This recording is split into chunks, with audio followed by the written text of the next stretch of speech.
Sister U G admission സ്റ്റാർട്ടായോ? U G honours admission start ആയിട്ടുണ്ട്. Kannur യൂണിവേഴ്സിറ്റിന്റെ May 31 വരെയും Calicut യൂണിവേഴ്സിറ്റിന്റെ June 1 വരെയും കേരള സർവകലാശാലയുടെ ജൂൺ 5 വരെയാണ് അപേക്ഷിക്കാനുള്ള ലാസ്റ്റ് ഡേറ്റ്. അല്ല, ശരിക്കും എന്ത് ചെയ്യും ഓണേഴ്സ് ബിരുദം? ഓണേഴ്സ് ബിരുദം വെച്ചാൽ ഇതുവരെ നമ്മൾ പഠിച്ചുകൊണ്ടിരുന്നത് 3 വർഷത്തെ ഡിഗ്രി, അതിനുശേഷം അതേ വിഷയത്തിൽ നമ്മൾ PG ചെയ്യായിരുന്നു. ഇനി വരുമ്പോൾ ഒരു എക്സാമ്പിൾ പറയുകയാണെങ്കിൽ BSc കെമിസ്ട്രി നമ്മൾ പഠിക്കുന്നു, അതിൻ്റെ കൂടെ മൈനർ കോഴ്സായിട്ട് നമുക്ക് BA ഇംഗ്ലീഷും കൂടെ പഠിക്കാം. പഠിച്ചു കഴിയുമ്പോൾ രണ്ടിൻ്റെയും ബിരുദത്തിൻ്റെ സർട്ടിഫിക്കറ്റ് നമ്മുടെ കൈ കിട്ടും. ഇതിൽ നമുക്ക് ഇഷ്ടമുള്ള ഒരു വിഷയം ബിരുദാനന്ത ബിരുദം ചെയ്യാൻ പറ്റും. പിന്നെ ഒരു ഓപ്ഷൻ വരുന്നത് പഠനം തുടങ്ങിയ ശേഷം കോളേജോ യൂണിവേഴ്സിറ്റിയോ നമുക്ക് വേണമെങ്കിൽ മാറാനും സാധിക്കും. അതെങ്ങനെയാ കോളേജ് യൂണിവേഴ്സിറ്റി മാറുന്നത്? അതെന്താണെന്ന് വെച്ചാൽ ഒരു വിദ്യാർത്ഥിക്ക് കോളേജായിട്ടോ യൂണിവേഴ്സിറ്റി ആയിട്ടോ നേരിട്ട് ബന്ധം വരുന്നില്ല.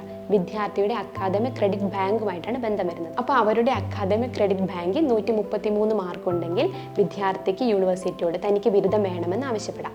പിന്നെ ഒരു കോഴ്സ് തുടങ്ങിയാൽ 7 വർഷം കൊണ്ട് പൂർത്തിയാക്കിയാൽ മതി. ഓക്കെ.